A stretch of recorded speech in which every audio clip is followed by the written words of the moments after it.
Like I'm good. But going as far as a tip, this is something that came up for me is we fight every day. Okay, we have disagreements. Whatever we have disagreements, fight. Sure. I mean, everyone has their There it is right there. See, that's the disagreement and fight right there about the the word. most That's it. important thing for us has been the small truce. What is something that we can offer and say, is there a question that I can ask you? Simple as, what time do you want to eat dinner? Do you want to go on a walk? How does your stomach feel after that meal? Whatever a small thing is that can be separate from whatever we were arguing about, and it allows us to start building again. Because when we get in an argument, it's like boom, chaos, and we're just wiping everything off, like whatever, and we say things that we don't mean, whatever it may be. But the moment that one of us can come back and say, "I'm sorry, I love you," but that's a big step for me, I can say, and I think for you too. But so it becomes hey, it's 2 p.m. We have a 3 o'clock deadline. Let's just move the bullshit aside and let's focus on our work right now.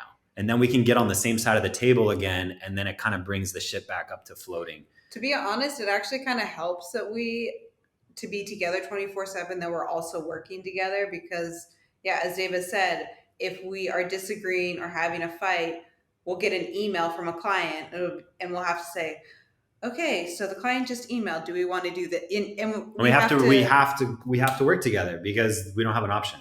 And so I think that's really important. And I would say another really important thing for us in our relationship, and I think every relationship will really have a moment where you're going to hit a crossroads and you have to decide in that moment, am I really in this? Am I in this for the long haul? Am I actually choosing this relationship? Because without a doubt, there's going to be something that's going to test that and say, is X, Y, or Z more important? And it could be another job. It could be the other person's family. It could be a friend. It could be a dream, an aspiration. It could be anything. But without a doubt, there's going to be something that's going to test that to say, am I in this no matter what? And once you can have those conversations and really answer, hey, yes, I'm in this, then I feel like there's such a layer of trust that resides between the relationship and between the couple that says, hey, no, we're both in this. And who knows when that's going to come? It could come when you're dating. It could come 1 year after marriage, 5 years into marriage, but there's always going to be that moment. And you're going to be, staring down the barrel of the gun of, am I in this for the rest of my life? What is my answer?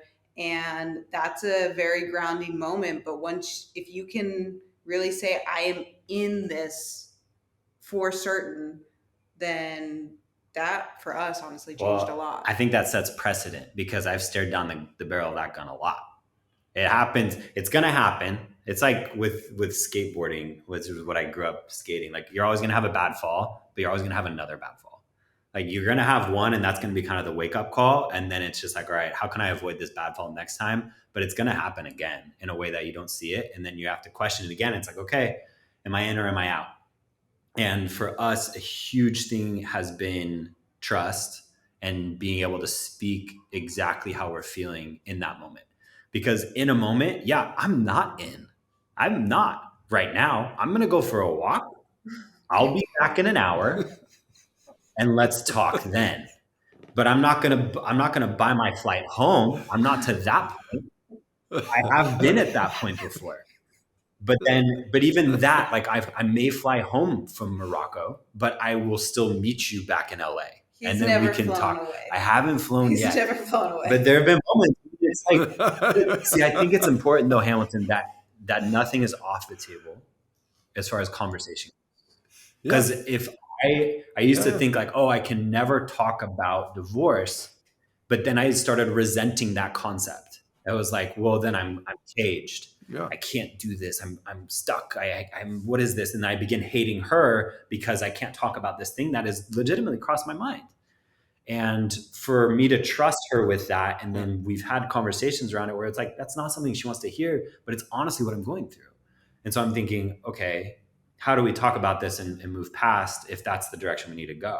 But that because of our therapy and the years of working together and having really hard and honest conversations almost daily, we've gotten this understanding of like, okay, this is what I hear you saying. Is this what you really are saying? And it's like, yes, okay, if that's where you're really at, then how do we move forward from here? I would say one last thing of we have a lot of things we could say about that's like really changed everything for us is boundaries are huge, and we have to be responsible for our own boundaries. Ooh. So if Davis crosses a boundary of mine, or if I cross a boundary of his, it's my job to inform him that he's crossed a boundary, to let him know that like, hey, that crossed a boundary, and then give him a chance to not cross it again.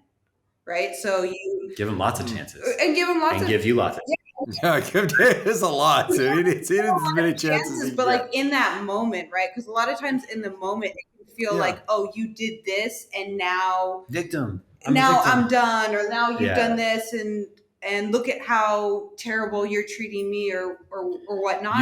You. But yeah, a lot of times, what is really hurtful to one person, to the other person, they may not see it that way. And so we've had to say, hey, we are in charge of our own feelings, our own boundaries, and letting the other person know when they've hurt us or when they've crossed a boundary, and then giving them the opportunity to say, okay, I see that boundary and I'm going to respect that and not cross it again. I'm going to try. I'm going to really try. And especially in this moment, I'm going to try and not cross it. Or if I do cross it, now I know I am. Right. And I think then there's consequences with that, though. It's like, if you cross this, then this is what I'm going to do. But that's been huge for us, to not build resentment towards the other person. Yeah. Because now if I'm in charge of my boundaries, then I can't hold resentment towards Davis if I didn't say anything to him. Then that's my job. That's my own fault for feeling that way. It cuts out the victim mindset, which for me personally, I definitely took on a lot when I didn't really understand, hey, I need to set up these boundaries, or else I am going to allow myself to become a victim of this type of relationship.